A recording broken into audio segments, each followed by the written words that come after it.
I just couldn't get into the habit of meditation. I think there are a lot of people like me who struggle with the idea of sitting still and doing nothing with their thoughts but observing it, especially when those thoughts can feel overwhelming. So instead of continuing to force something that was clearly not working out for me, I started to look for a different way to process what was already in my mind. And what I landed on was something that's much simpler and almost fail-proof. This isn't about trying to sit in silence and observe your thoughts. It's about giving them somewhere to go. I call this the binaural stream method because it combines stream of consciousness writing with binaural audio to help you fully process what's going on in your mind and not just sit and think about it. Here's how I discovered this method. Instead of trying to sit still and observe my thoughts, I started focusing on clearing my mind in a more active way. I started writing everything down because I find that when thoughts tend to stay in your head, they blend together and it becomes difficult to separate what you're actually thinking from what you're really feeling. But the moment you start writing,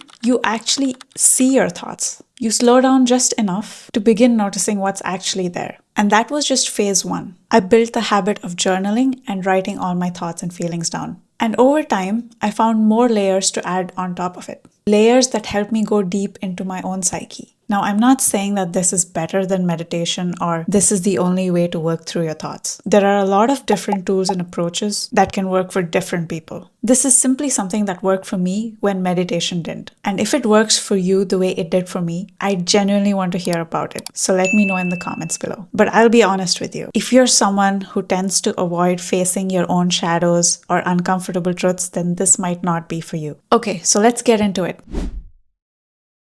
Here's the exact step-by-step method that you can try out today. And if you follow along, I'll show you exactly what this looks like in action as well.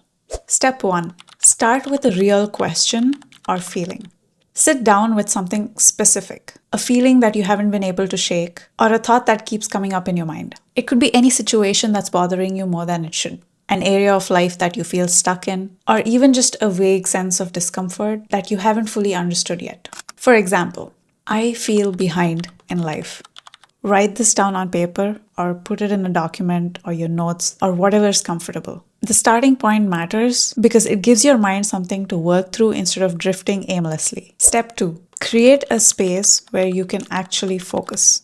Put your headphones on and find a meditation music playlist. Ideally something that's at least an hour long so you're not getting interrupted in between. And make sure it's ad-free, of course, because the last thing you want is to be pulled out of the process just as you're beginning to go deeper. So I use this playlist on Spotify. I'll just leave the link down in the description below. It helps me settle in quickly. In fact, there's also another reason why using this type of music in the background while writing helps. The music that's used in meditation, especially those built around binaural beats, are known to encourage alpha brainwave states, which are often associated with relaxation and focused awareness. It's similar to what you might hear in processes like those popularized by Joe Dispenza, where the goal is essentially to guide your mind into a more receptive and relaxed state. I don't overthink the science behind it, but I found that adding this layer makes it much easier to stay with the process and go deeper without getting distracted. Step 3. Start writing everything exactly as it comes up. You have your headline, I feel behind in life. Start writing about the thought or feeling that comes up when you see it. Stream of consciousness writing looks something like this. I've been feeling behind in life because I keep seeing people around me moving forward, getting married, buying houses, and I'm just not there yet.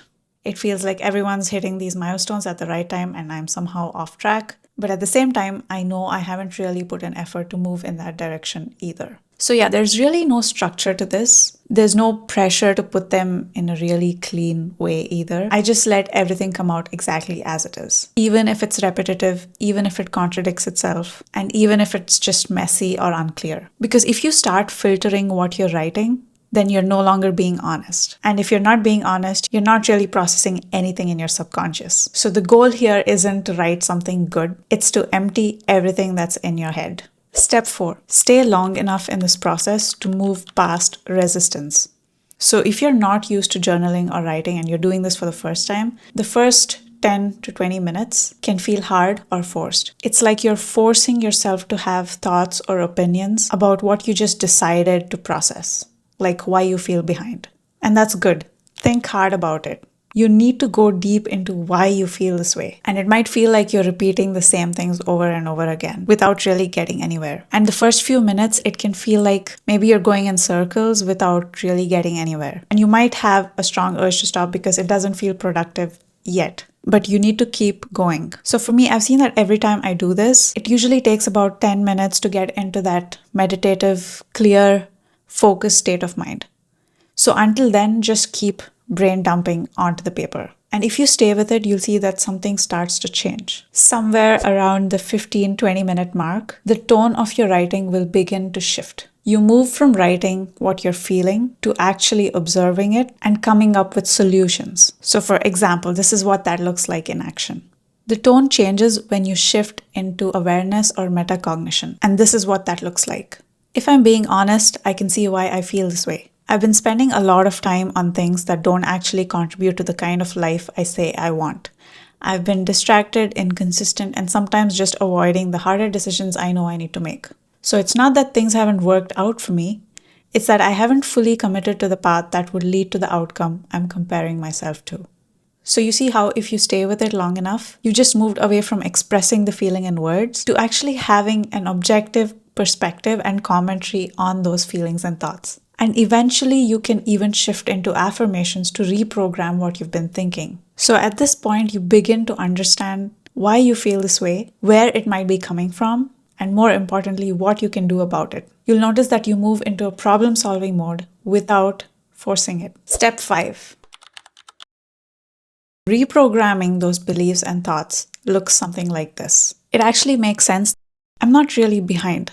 I've just not decided what I want yet. What I need is to get clear on what I actually want and start moving towards that with more intention. I can change the direction I'm going in starting now. I'm going to start focusing on what I'm building instead. So at this point, you're no longer reacting to your thoughts or feelings, you're working through them. What I like about this is writing it down helps force distance between you and your thoughts. And with that distance, you can question them and start reshaping them. Through this method, you're essentially rewriting your beliefs and patterns in real time. You begin answering your own questions and reframing your own beliefs in a way that feel grounded and convincing. You're forging clarity. Somewhere past the 20-minute mark, you should feel like you're uncovering something in real time and solving it. You might realize that the feeling you thought was about one thing is actually coming from somewhere else entirely. Or a situation that bothered you wasn't really about what happened, but how you interpreted it. And once you see that clearly, it becomes much more easier to decide how you respond to it moving forward or the next time that it happens. So by the end of this process, you should finish feeling more grounded and confident in your own self. And so this is my take on reprogramming your subconscious in a foolproof way. Like, you're not sitting there trying to repeat positive thoughts or affirmations to yourself, hoping that something changes. You're simply allowing your mind to fully process what it's been holding on to. And in doing that, you find clarity. And when you do this consistently, you'll see all your patterns surface and you can begin to change them naturally, because you're more aware of it. And that sense of being stuck in your head starts to loosen. So if you've been feeling stuck, or if you've been trying to force yourself into a practice that doesn't feel natural to you, I would suggest trying this once. Set aside 40 minutes, start with one question or feeling, and write about it without filtering yourself at all. Don't worry about whether it makes sense or not. Just see what comes up and just stay with it long enough to overcome that initial resistance and see what you uncover. Clarity doesn't come from trying harder to control your thoughts. It comes from finally giving them space to fully unfold. If you found this video helpful, do check out the other videos on my channel and stay tuned for more. Thanks for watching, and I'll see you in the next video.